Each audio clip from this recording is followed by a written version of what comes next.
खबर है कि ईरान से मिली धमकी के बाद सऊदी अरब ने दक्षिण कोरिया से हथियार खरीदने का फैसला किया है। सऊदी अरब की एजेंसियां पिछले 15 दिनों से दावा कर रही हैं कि ईरान एक बहुत बड़े हमले की तैयारी कर चुका है और वो कभी भी सऊदी अरब और इराक पर हवाई हमले कर सकता है। अब तक अमेरिका ने सऊदी अरब और इराक की हिफाजत का जिम्मा संभाला हुआ था। खुद बाइडेन ने कहा था कि सऊदी अरब की रक्षा के लिए जो भी करना पड़ेगा वो किया जाएगा, लेकिन सऊदी अरब और अमेरिका के बीच पिछले 2 दिन में अचानक समीकरण बदलने की खबर है। पता चला है कि अमेरिका अब सऊदी अरब को सजा देने के मूड में है। इसके पीछे कच्चे तेल का खेल माना जा रहा है, लेकिन अहम यह है कि इस खींचतान के बीच सऊदी अरब ने अपनी रक्षा खुद करने का फैसला कर लिया है।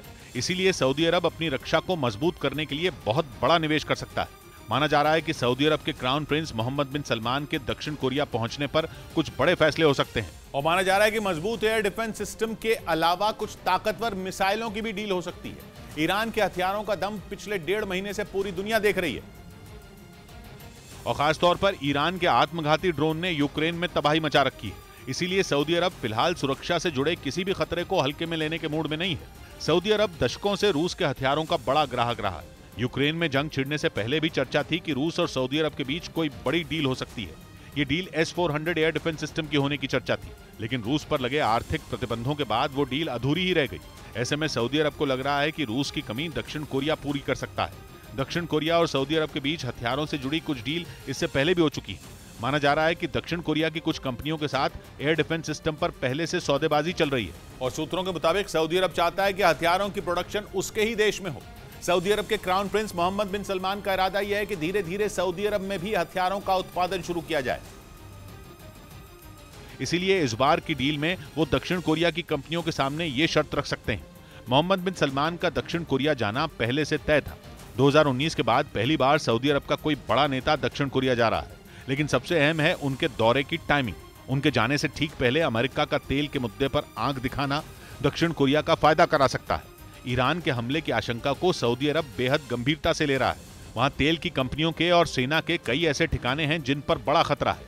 अगर दक्षिण कोरिया से डील हो भी जाती है तो उन्हें डिफेंस सिस्टम मिलने में कई महीने लग सकते हैं। मतलब ये कि सऊदी अरब की ये डील फौरन उसके काम आने वाली नहीं है, लेकिन रक्षा के मामले में आत्मनिर्भर बनने की दिशा में ये सऊदी अरब का बड़ा कदम साबित हो सकता है। इधर रूस की धमकी के बाद यूक्रेन का पड़ोसी और नेटो का सदस्य देश नॉर्वे अपनी हवाई ताकत बढ़ाने में जुट गया। पश्चिमी मीडिया ने दावा किया कि नॉर्वे ने F-35 फाइटर जेट को घातक मिसाइल से लैस करने के लिए अमेरिका के साथ बड़ी मिलिट्री डील कर ली, ताकि अगर रूस हमला करे तो वो F-35 फाइटर जेट की मदद से उस पर मिसाइलों की बरसात कर सके, जिसके लिए वो अपने F-35 के बेड़े को दुनिया की सबसे खतरनाक माने जाने वाली अमेरिका की AMRAAM यानी advanced medium range air to air missile से लैस करेगा, जिसे एक बार फाइटर जेट से दाग दिया जाए तो फिर यह टारगेट को तबाह करके ही दम लेती है, क्योंकि इस मिसाइल का अपना रडार सिस्टम होता है जिसकी मदद से ये लॉन्च होने के बाद खुद ही अपने शिकार को ढूंढ लेती है। और नॉर्वे ने इस मिसाइल को खरीदने के लिए अमेरिका के साथ $50 करोड़ यानी भारतीय रुपयों में 4000 करोड़ से ज्यादा का करार किया है, जिससे अंदाजा लगाया जा सकता है कि रूस की धमकी से नॉर्वे किस कदर घबरा गया है। क्योंकि मिसाइल के लिए उसने अमेरिका से जो डील की है उसे नॉर्वे के इतिहास की अब तक की सबसे बड़ी मिलिट्री डील बताया जा रहा है। और नॉर्वे का डर जायज भी है, क्योंकि यूक्रेन युद्ध की शुरुआत से वो नेटो के साथ डटकर खड़ा है और पिछले दिनों उसने रूस की सीमा के पास अपनी मिलिट्री को अलर्ट रहने का आदेश भी दे दिया था, जिससे रूस का पारा चढ़ गया और उसने नॉर्वे को अंजाम भुगतने की चेतावनी दे दी।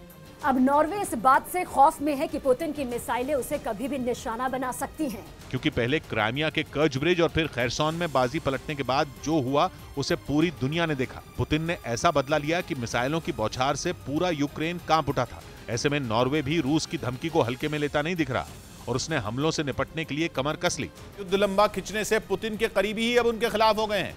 पश्चिमी मीडिया का दावा है कि पुतिन को जान से मारने की साजिश तक हो रही है, क्योंकि जंग में हुए नुकसान से उनके कई करीबी नाराज हैं। पश्चिमी मीडिया के मुताबिक खैरसॉन से रूसी सेना के पीछे हटने के बाद पुतिन का विरोध शुरू हो गया है। खबर है कि उनके वफादार भी अब उनका इस्तीफा चाहते हैं। बताया जा रहा है कि रूसी राष्ट्रपति को रास्ते से हटाने का भी प्लान बनाया गया है, ताकि अगर पुतिन सत्ता छोड़ने को तैयार न हो तो उन्हें जान से मारा जा सके। आरोप है कि जंग में पुतिन सही फैसले नहीं ले पा रहे हैं, जिसकी वजह से रूसी सेना को भारी कीमत चुकानी पड़ रही है। असल में खैरसॉन यूक्रेन का वो हिस्सा है जिस पर रूस की फौज ने जंग की शुरुआत में ही कब्जा किया था, लेकिन वो भी पुतिन के हाथ से निकल गया। बताया जा रहा है कि इसीलिए अब रूसी सेना के कई बड़े अधिकारी भी पुतिन का इस्तीफा चाहते हैं,